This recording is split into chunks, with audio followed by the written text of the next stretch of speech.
उसका संकल्प होने के कारण त्रिलोकी भी ब्रह्म ही है।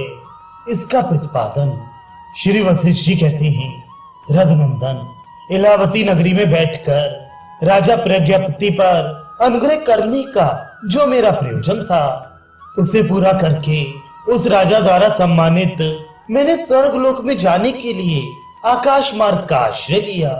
श्री राम जी ने पूछा, ब्रह्मन, सिद्ध, साध्य, यम, ब्रह्मा, विद्याधर और देवताओं के लोक तथा वहां के निवासी कैसे दिखाई देते हैं, ये मुझे बताइए। श्री वशिष्ठ जी ने कहा, रघुनंदन, सिद्ध, साध्य, यम, ब्रह्मा, विद्याधर, देवताओं तथा अन्य अपूर्व महात्मा प्राणियों के लोकों को यदि तुम विशेष धारणाओं द्वारा देखने का प्रयत्न करो तो प्रति रात, प्रतिदिन आगे पीछे, ऊपर और नीचे देख सकते हो, और ना देखना चाहो तो नहीं देख सकते हो। जैसे सिद्धों के ये कल्पना लोक हैं, उसी तरह हमारा ये लोक भी काल्पनिक ही है।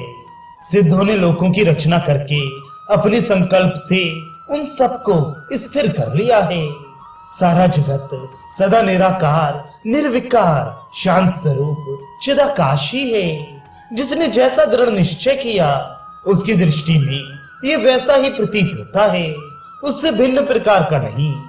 जो वस्तु दृढ़ निश्चय से प्रकाशित होती है, वह चिन्मय स्वभाव से युक्त होने के कारण प्रकाश रूप से ही भासित दिखाई देती है। किंतु यह विश्व किसी को दृढ़ निश्चय पूर्वक विदित नहीं है, इसलिए इसमें स्वभावतः चित्त सत्ता और स्फूर्ति की व्याप्ति नहीं है। इसलिए ये सब शून्य और निराकार है। ब्रह्म जैसा पहले था, ठीक वैसा ही अब भी है। उसमें किसी प्रकार का विकार नहीं आता। जैसे स्वप्न में चिदाकाश अपने स्वरूप से च्युत हुए बिना ही स्वप्नगत पदार्थों के रूप में भासित होता है, उसी प्रकार चिदाकाश अपने स्वरूप से विकृत हुए बिना ही इस विश्व के रूप में प्रतीत होता है।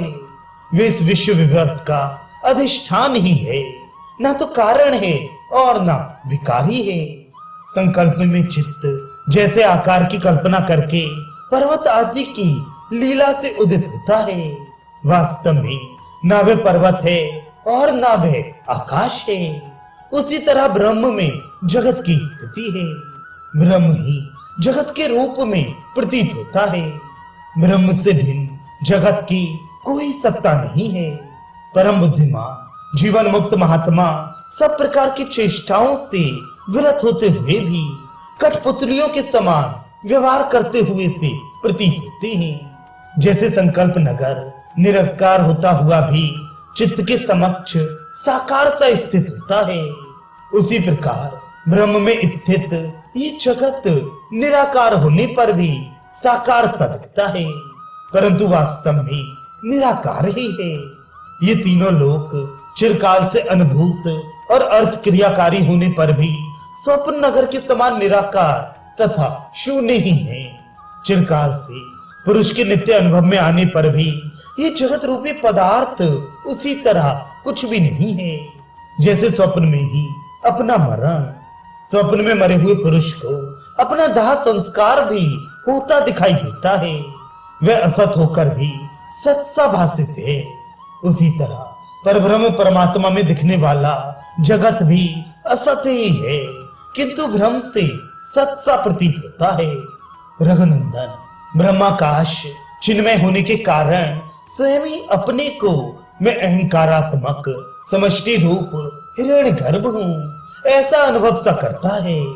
उसका ये संवेदन ही परमेष्टि हिरण्यगर्भ का स्वरूप है, और ये त्रिलोकी उस हिरण्यगर्भ का ही संकल्प है। ऐसी स्थिति में ना तो ब्रह्मा कभी उत्पन्न हुआ और न इस दृश्य जगत की ही उत्पत्ति हुई। अजन्मा परब्रह्म परमात्मा ही पूर्ववत जैसे का तैसा विराजमान है। चिदाकाश में जो जगत का रूप भासित होता है, वह उसकी प्रतिभासिक सत्ता ही है, पारमार्थिक सत्ता नहीं है। वह मृत तृष्णा के समान मिथ्या ही है, दिखाई देने पर भी असत ही है। जगत के रूप में ये सुनी ही भ्रांति प्रकट हुई है अथवा वह भी प्रकट नहीं हुई है। भ्रांति क्या है और कहां से आई है? सर्वत्र सदा सब कुछ निराकार ब्रह्म ही तो है। जगत ब्रह्म रूपी जल का भंवर है, इसमें द्वैत और एकत्व कैसा? भंवर तथा जल में कहां द्वैत है, और जब द्वैत ही नहीं है तब एकता भी कहां क्या हुई? जैसे वायु अपने स्पंदन को, आग अपनी उष्णता को और पूर्ण चंद्रमा अपनी शीतलता को जानता है, उसी प्रकार ब्रह्म अपनी सत्ता को स्वयं ही अर्थ रूप होकर जानता है। इस प्रकार यह ब्रह्म सदा ही अपने स्वरूप स्फुरण को तथा अहम आदि अहंकारात्मक समष्टि को जानता है। सृष्टि, उसका अभाव तथा आकाश रूप ब्रह्म सर्वत्र तथा सर्वदा है। अविद्या दृष्टि से कभी इसका यथार्थ ज्ञान नहीं हुआ, और विद्या दृष्टि से देखने पर यह जगत कभी कुछ रहा ही नहीं।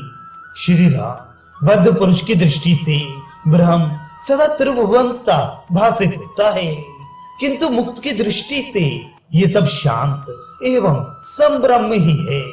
यह नाना पदार्थों की कोई सत्ता नहीं है। आकाश से कभी वृक्ष और पर्वत उत्पन्न नहीं होते हैं, उसी तरह ब्रह्म से जगत की उत्पत्ति नहीं होती है। ऐसा निश्चय करके परम शांत हो जाना चाहिए। श्री राम जी बोले, ब्रह्म उस परम पद में अहम पद का भाव होने पर आगे क्या होता है आप ये जान चुके हैं, अतः आपसे इस विषय को मैं सुनना चाहता हूँ। मुझे सुनने से तृप्ति नहीं हो रही है। श्री वशिष्ठ जी ने कहा, रघुनंदन, परम पद में अहम भाव की स्फूर्ति होने पर उसमें सबसे पहले आकाश सत्ता का अध्यास होता है, फिर दिक् सत्ता, काल सत्ता और भेद सत्ता का अध्यास होता है।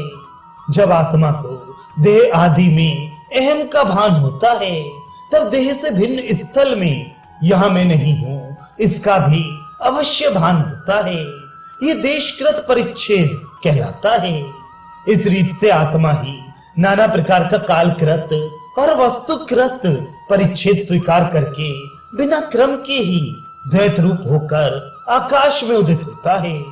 फिर इन पूर्वोक्त आकाशात्मक पदार्थ भेद सत्ताओं के नामकरण की बुद्धि उत्पन्न होती है, जिसे जाति, गुण और क्रिया आदि की दृष्टि से इनमें परस्पर भेद किया जा सके, परंतु वास्तव में वह सब चिदाकाश ही है। इस प्रकार निराकार परम पद में अहम भाव से देश, काल आदि की कल्पनाओं के सिद्ध होने पर, अर्थात उस परब्रह्म परमात्मा के देश काल आदि रूप से स्थित होने पर जो दृश्य नामक आभास रूप वस्तु की प्रतीत होती है, वह सब निर्वाध ब्रह्म ही है, जो ब्रह्म से भिन्न सा प्रतीत होता है। रघुनंदन, तुम तो समस्त दृश्य पदार्थों से मुक्त, सब और प्रकाशमान, सर्व स्वरूप, निर्मल स्वभाव, आत्मनिष्ठ, निरतिशय आनंदमय, परम शांत चित्त, आकाश के समान मनोहर एवं तृष्णा रहित हो। अब तुम धर्म के अनुसार राज्य का पालन करो।